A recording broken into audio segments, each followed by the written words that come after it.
next day, yet another milestone. Just talk, if you could, just how exciting is this? I know you spoke about this at the podium, but how exciting is this, and does this now feel more real to you? Yeah, I mean, I think anything of this kind of magnitude, there has to be celebratory kind of benchmark moments. You have to pause and reflect and certainly acknowledge and thank everybody who's helping make it happen. Today was absolutely a really important day. You think about August 15th, where we announced 13 months ago with great detail. Think about demolition that started after the season, but today to now be able to really see and feel the magnitude of the project, what it's going to be like on kind of ground level, with having that west and that north contained at the top of the action. Really important day and meaningful having all these partners here to celebrate with us. Now I've got to ask the question. The Chancellor, I think, may have let it slip about Phase 2. Can you maybe shed a little bit more light on that? I don't mean to be making fun. I just wanted to ask about it. No, well, listen, Phase 2 continues to be really important work in progress, especially as we think about the momentum and the tangible reality of Phase 1. It's not just, hey, we're trying to work through Phase 1. We are executing Phase 1, which means we're moving further down the path of Phase 2.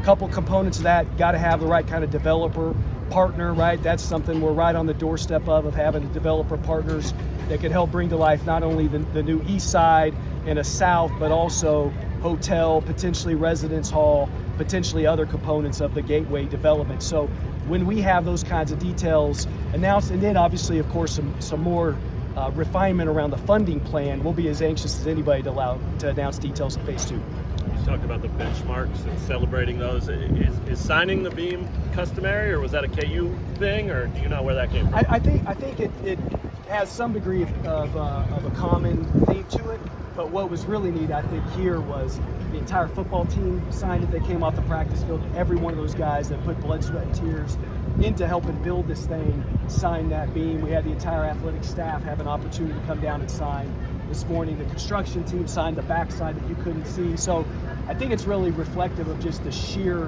magnitude, frankly, the hundreds of people that it's taken to make this reality.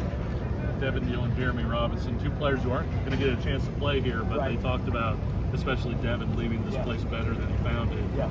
How much does that help you, having guys that have sort of that unselfish mentality and are willing to kind of help push things forward, not for themselves, but for everybody else? Two awesome representatives of what's, I think, widespread across that program, the kind of guys, the kind of character that they have.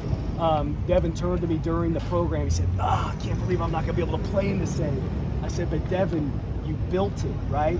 And I think for him, for Jeremy, for all those seniors, and the guys that came before them, of course, to know they had really an incredible hand in building something so tangible is pretty powerful. And then they'll obviously have a chance to come back. I toyed around with Devin and said, hey man, where do you want that name when we get that Ring of Honor up there? Because we know that's going to be something that will come. So I know he's a kind of kid with maturity and a perspective that really grasps, I think, the magnitude of this.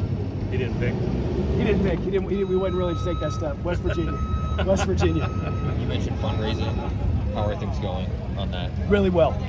So fundraising wise, we really have about a $250 million goal for Phase 1. Yeah. We are on the doorstep of $200 million on the fundraising.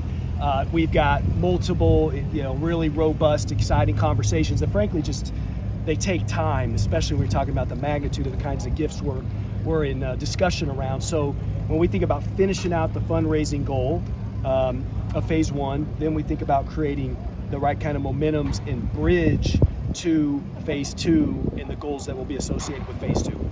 It's on a great path. Really, just what's it been like trying to figure out the operating budget for this year, and when do you think you'll have the budget for the athletic department? Yeah, good question, Henry. So it's been a journey for a variety of reasons in terms of plotting out and refining and finalizing this current budget cycle.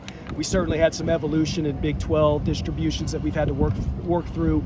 Big part of it, of course, has been the debt service component. When we go out to market later this year to borrow against Phase 1, we're trying to really refine and determine what that annual impact is going to be this year, and then of course the subsequent years thereafter. And then another component is, hey, we're really trying to prepare for this assumption that the House settlement will go through, and then we're talking about rev share. What does that mean in some changes we need to make this year?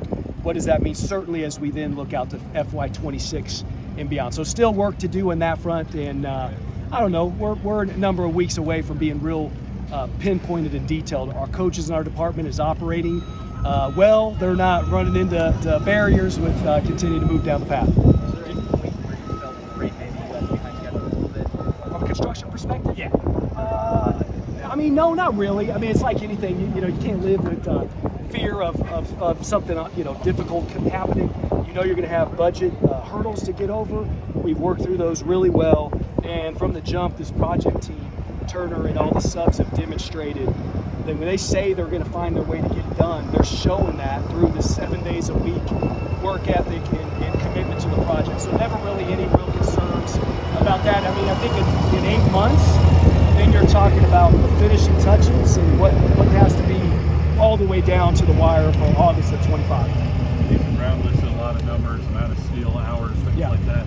Do we know what the capacity yet is going to be after phase one? Well, when we open in a year, Yeah. what we know about west, north, remaining east, and conceivably still some temporary stuff in the south. We know unequivocally it's 40,000 something. Yeah. 41, 42, 43 to be determined, because there's still some opportunities to look at what we want to do here in the south on a temporary basis, right? And then the question still remains, and this is not dodging, I mean literally we have the ability to determine what do we want and need this east and south to be from a more permanent perspective. And that's going to have everything to say about how deep into the 40s do we go, what other things have been demonstrated to pinpoint kind of final capacity. I talk about fan support. I mean, the fans have been incredible, right? I mean, we're talking about sellouts consistently going back to last year. The couple prior to sellouts and standing room, obviously, and then some out at Children's Mercy. We're excited about, the sales trajectory for Arrowhead for these 4 games. So it's nothing but, I think, real positive energy, and we've got some runway to figure out final decisions there. Obviously, Arrowhead being as big as it is, does that kind of play a factor, obviously, to the bigger thing that you guys kind of have? Yeah. Is there a number that you guys want to hit, obviously, and is that a factor into what you guys do? No, I don't know that there's a real strong correlation. I mean, listen, I think what we want that has relationships to everything is we want a great home field advantage, right? We've wanted a great home field advantage for this team the last couple years, obviously. We wanted to build upon that, which is obviously it has.